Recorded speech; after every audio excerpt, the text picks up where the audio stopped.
ये है हमारे चुच्चों का पानी, चुच्चों का पानी, चुच्चों का पानी। और बोलो हमने यहाँ रखना। अस्सलामुअलैकुम, क्या हाल है आप सबके। उम्मीद करती हूँ सब ठीक होंगे। देखिए अभी आप मेरे चूचे किस तरीके से आके पानी पीते हैं। अब 3 बच्चे हैं, वो चौथी वाली अल्लामे के पास चली गई है। तो अब माशाल्लाह काफ़ी बड़े बड़े हो गए हैं। मैंने कहा ज़रा इनको मैं आप लोगों को साथ साथ दीदार करवा दे रही हूँ। पानी छत पे रखते हैं और जब ये घुमा घूमी कर रहे होते हैं ना, तो फिर कटोरा यही हम चिड़ियों के पास रख देते हैं। फिर ये इनके पास, वरना नीचे तो आपको पता है ना कि कटोरियाँ दूसरी हैं, इनके पिंजरों के अंदर होती हैं, तो फिर वो रखा जाता है। शाम के टाइम, सुबह के टाइम ये बड़े गंदे हो गए। आज इनको हमने नहलाई धुलाई करके फ़्रेश भी कर दिया हुआ है और छत पे आज छोड़ेंगे तो फिर इंशाल्लाह फिर कभी वीडियो बनाऊंगी। इनके पैर ना मिट्टी में खेल खेल के बिल्कुल ही ऐसे हो जाते हैं जैसे पता नहीं क्या। अच्छा जी, कल रात का टाइम था और अचानक से मुझे कॉल आ गई है थोड़ा सा। अच्छा मैं पहले ये दिखाती हूँ।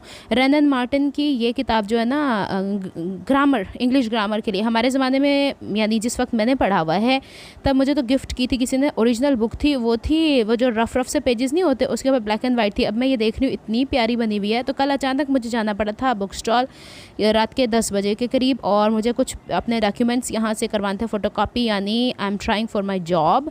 तो मुझे वहाँ से कॉल आई हुई थी, तो कुछ डॉक्यूमेंट्स मुझे वहाँ से जमा कराने थे। जिन बहनों को ये है ना कि हर वक्त है कपड़े ही कपड़े करती रहती है, तो मैं कहा चलो आज तानू कराची दी सैर कराती जाए जितों जितों मैं घूम के आई हाँ। तो ये रात के क्लिप्स हैं। फ़ाइल्स नहीं थी, फ़ाइल्स में पेपर मैनेज किए थे, और ये फ़ाइल माशाल्लाह 40 रुपये की एक हो गई है। मतलब मुझे अरसा हो गया फिर, इसका मतलब है, या फिर महंगाई एकदम बहुत ज़्यादा हो गई है। बहरहाल इसके अंदर मैंने सारे अपने डॉक्यूमेंट्स फ़ोटोकॉपी करवा के लगा दिए थे। फ़ाइल्स मुझे सबमिट करवा देनी थी, तो मैंने वो करवा दी हुई। अब देखें आगे जो अल्लाह को मंजूर हुआ वही काम होता है, वही करते हैं। अच्छा जी, यहाँ से स्टार्ट होता है हमारे दिन का। पूरी रात यही सोच के नींद नहीं पड़ी आंखों में कि हाय सुबह देर ना हो जाए, हाय सुबह देर ना हो जाए। तो बाद जो जाके पता चला तो शाम को 4 बजे भी आ जाते तो कोई मसला ही नहीं सीगा। मैंने अपने भतीजे को भी छुट्टी करवाई।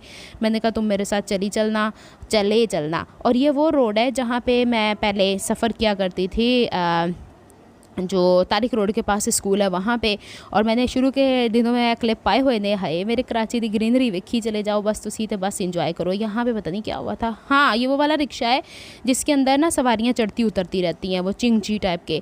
मैंने इसलिए लंबा रूट लिया कि बसों के अंदर आपको पता है कि सुबह के टाइम रश बहुत होता है, हर बंदे ने आना, हर ने जाना। तो मेरे भतीजे का भी रोज़ा सी, मैनू अपनी इन्नी फिक्र नहीं होंगी, मेरे नाल जो दूसरा बंदा होंदा है मैं दिल करता उन्होंने कोई तकलीफ ना हो मेरी वजह तो मैंने यहाँ से रिक्शा लिए। मैं कंक्रीट कितने प्यारे प्यारे कलर के पीछे गई है, इससे वो स्लैब्स बनाते हैं। ये वाला हिस्सा, ये तारिक रोड के और बहादुराबाद के बीच वाला स्ट्रीट नहीं है जो जेल चुरंगी की तरफ जाता है, ये वो है जो अंडरपास बना हुआ है तारिक रोड के ऊपर। वो देखें बिल्डिंग्स आपको बता रही। अच्छा, जो मैंने कराची की नहीं था उनको आज वो कराची की सैर कराती हूँ। आज मैंने आपको कायद आज़म का मज़ार भी दिखाता है। अच्छा जी, फिर इसके बाद हम ये उस रोड पर चढ़े हैं जो चेज़अप वाला रोड है, जेल चुरंगी वाला रोड है। सीधा जाएंगे तो अगे लालू खेत आ जाता है, सज्जे पासे जाएंगे तो एक्सपो सेंटर आ जाता है, खब्बे पासे जाएंगे तो एमेजना रोड आ जाता है ना, ये वही वाला रोड है।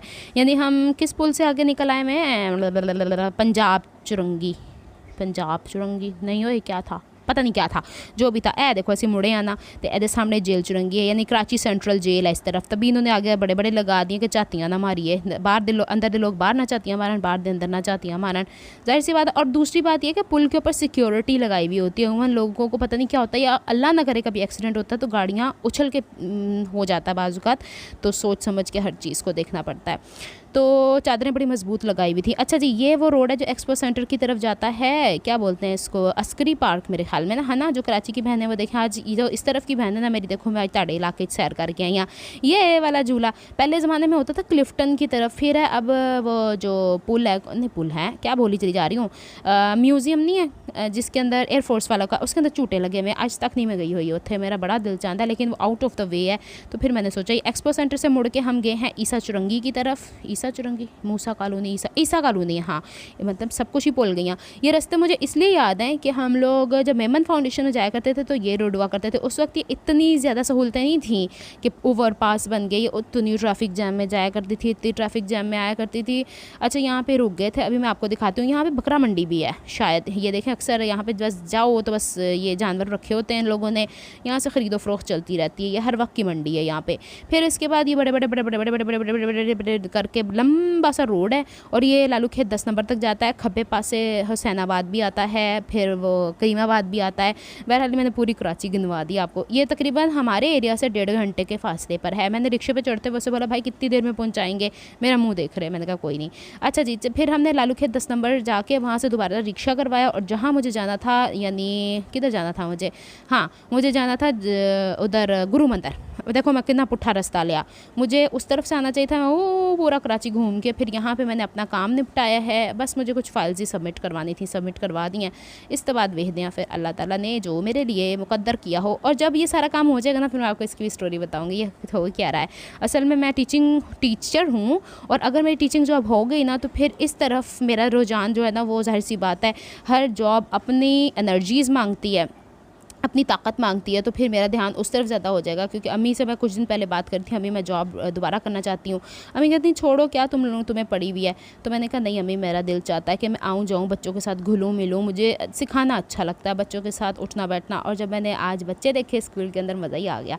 ये नहीं 3 हट्टी नट्टी जट्टी कहने लगी थी, 3 हट्टी का पुल है ना, 3 हट्टी का ही पुल है। ये पहले एक ज़माने में छोटा होता था, अब इसके ऊपर एक और वो बन गया है पुल, देखें वो वाला, वो लालू खेत वाले के उस वाले हिस्से को क्रॉस करके दूसरे रोड के ऊपर जाता है। मतलब आज मैं कराची खाती था। अब यहाँ से स्टार्ट होता है, हमारा काम ख़त्म हो गया था और हम निकलने लगे थे यहाँ से वापसी की तरफ। और गुरु मंदिर से कायद आज़म वाले मज़ार एम ए जिना रोड वाला रोड था। फिर मुझे सदर आना था, सदर से फिर मुझे गोल्ड मार्क जाना था। बड़े लंबे काम पाए आज मैं, ओह क्या घूमी और भतीजे को भी घुमाया। अच्छा जी, ये देखिए खूबसूरती मेरे कराची शहर दी आई हुई। अल्लाह मियाँ ऐसे कायम रखना बस खूबसूरती, इस ग्रीनरी को माशाल्लाह माशाल्लाह माशाल्लाह बोलना मेरे शहर के लिए। और यहाँ से हम टामे टिल्ले होके गुजर रहे थे कि किसी तरीके से, ट्रैफिक जैम थी ना, वो स्कूल्स का भी ऑफ टाइम है, ऑफिस आपको पता रमज़ान की वजह से थोड़ा सा जल्दी छुट्टी हो रही है तो फिर होता है। अभी आपको कायद आज़म का मज़ार नज़र आने वाला है, द फाउंडर ऑफ पाकिस्तान। ये यहाँ पे हम लोग इस रोड की तरफ से जा रहे हैं। अच्छा वैसे एक बात बताऊँ, बचपन से लेके अब तक मैं एक बारी इत्थे गई होंगी, वो भी इस तरह के पता नहीं, मुझे होश ही नहीं था कि ये क्या चीज़ होती है। तो मैं हमेशा एक दिन हम लोगों ने इरादा भी बनाया था कि अपनी भाभी के साथ बच्चों के साथ हम गए भी वहाँ पे। उस दिन वो अंदर विजिटिंग टाइम नहीं था, असी तो भज के आ गए थे। तो मैं दूरों दूरों कायद आज़म का मज़ार बखा लंडई जे सलाम कर दें बाबा जी को। अच्छा जी, फिर आ गए थे हम गोल्ड मार्क और 12 बज गए और अभी तक गोल्ड मार्क नहीं खुला। मतलब कोई हद होती है कि हम लोग रात के 12-1 बजे जाके शॉपिंग करेंगे। और यहाँ पे मैंने दी हुई थी ऑर्गेन्जा का अपना दुपट्टा, और वो मैंने कहा रास्ते से उठाते हुए लेते चलते हैं। और मुझे जो मैंने सूट लिए थे ना उसके साथ लेना था मैंने वो क्या रॉ सिल्क का कपड़ा। मैं यहाँ पे करके दिखा रही हूँ आपको पकड़ के कि यहाँ पे पीकोएँ किस तरह की हुई हैं। ये पीको करने वाले भाई दूसरे हैं, ये वो नहीं है जो वही करते हैं। तो फिर एक ने किसी ने कहा था बहन या भाई ने कि अभी जब पीको करते हैं तो दिखा दिया करें हमें। नहीं, ये पॉसिबल नहीं है। तो हर बंदे की अपने काम की वो होती किस तरीके से, जो मेरा काम या उस वक्त कोई काम कर रहे होते वो तो मैं कैप्चर कर लूँगी, लेकिन स्पेसिफिक नहीं होता। अच्छा, इन्होंने मेरे सामने दुकान खोली और कोई दुकान तो खुली ही नहीं सी। मुझे लेनी थी जो मैंने अपने शिफॉन का सूट नहीं लिया, उसके पलटे के पे लगाने के लिए रॉसिल का कपड़ा। मैं क्या गए आज काम तो अनेला। बहरहाल फिर यहाँ पे दुपट्टों की वैरायटियाँ देख लें। नहीं कुछ कस्टमर्स के भी दुपट्टे हैं इसके अंदर जो पीकुएँ शुकुएँ करके यहाँ इन्होंने लेसें शसें लगा के रखी हुई हैं, थोड़े बनारसी थोड़े। तो मैंने कहा मैंने 20 के बाद आना है, कुछ सामान मैंने लेना। कहते 20 के बाद तो रश बड़ा हो जाएगा। मैंने कहा मेरे कौन से ऐसे कपड़े हैं जिसके बगैर मेरी ईद ही नहीं होनी, चलो वड्डी तो पा लाँगे, कोई गल नहीं स्वाडी। अच्छा जी, यहाँ से इन्होंने ढूंढी कर रहे थे वहाँ से, और जब ढूंढ के लाए तो पीको गला। तो मैंने कहा दोबारा ठीक करा के अब घर दे के जाना, मैंने कोई नहीं आना। मतलब 400 रुपये लगा के मैं आपके पास 700 वाला दुपट्टा लेने आऊँ, कोई बात नहीं, खुद ही पहुँचा दीजिएगा। ये एक दुकान खुली हुई थी एक, यहाँ से मैंने रॉ सिल्क का कपड़ा लिया मैचिंग का इन ड्रेसेस के साथ। और यहाँ पे मैं आपको दिखा रही हूँ वैरायटी, ये वाले जो 3 पीस रॉ सिल्क के दुपट्टे के साथ सूट हैं, ये 2000 का बता रहे थे। ऑफ सीज़न है ना, तो ज़रूरी नहीं आपने अभी पहनना, लेके रख सकते हैं फॉर नेक्स्ट अपकमिंग सीज़न जो सर्दियों का होता है ना, फ़ैशन यही चलते हैं। मैं आपको बता दूं रॉ सिल्क तो पुराना होने ही नहीं वाला है। अच्छा जी, यहाँ से मैंने रॉ सिल्क एक ये लिया, एक दूसरा लिया, और मैं इनसे बातें कर रही थी तो मैंने सोचा चले साथ साथ वीडियो भी कैप्चर कर ले। अच्छा, जो मैंने जिनसे मैंने सूट लिए थे ना, नासिर भाई की शॉप का नाम है LG 26, जिस शॉप से मैंने बच्चियों के ऑर्गेन्जा और वो लिए हैं मैंने अपने फ़ोन के ड्रेसेस हैं LG27 है, LG मतलब लोअर ग्राउंड 27 शॉप है। अब मैंने बता दिया, आज मैं स्पेशली देख के आई थी, इस वीडियो में दस दिता जे ताकि जिन्ना भैनों ने उतों लैना हो तो ले लो, क्योंकि दुकाना हजे बंद सी। और ये शीशा लॉन टाइप का कपड़ा है, इसके साथ सादा शलवार दे रहे हैं, तो 1800 का सूट बन रहा है 2 पीस। लेकिन अगर आपने शीशा लॉन कमीज़, शीशा लॉन शलवार लेनी है तो 1100 की कमीज़, 1100 की शलवार, 1100 की शलवार, यानी पूरा एट अ टाइम एक पीस बन जाता है। ये अच्छा है, थोड़ा सा ऐसा कपड़ा है जो ब्रांड्स नहीं यूज़ कर रही, जैसे थोड़ा हैवी वाला है जिसके अंदर गफ़ है, वैसा वाला कपड़ा है। तो बस यही सब कुछ था जो मुझे आप लोगों से आज शेयर करना था। आज शॉपिंग की किया और फिर घर आके मैंने चूचों को नहलाया है, सुखाया है। उनको नहलाना इसलिए ज़रूरी हो जाता है कि वो गंदे से हो जाते हैं, मिट्टी के अंदर से स्मेल आनी शुरू हो जाती है। और जब जानवर पालो तो उनकी केयर तो करनी पड़ती है। और अब वैसे भी उनका टाइम हुआ चाहता है शाम में ऊपर घूमने का, नहीं तो उन्होंने मुझसे नाराज़ होना ना मेरे चूचों ने। और पता है उनको मैं जब नहला देती हूँ ना, मेरे से मुँह मोड़ के उधर चले जाते हैं, तो नहवाया क्यों। चले मिलती हूँ कल, अपना बहुत सारा ख्याल रखिएगा, मुझे दुआ में याद रखिएगा। इंशाल्लाह कल मिलते हैं। अल्लाह हाफिज़।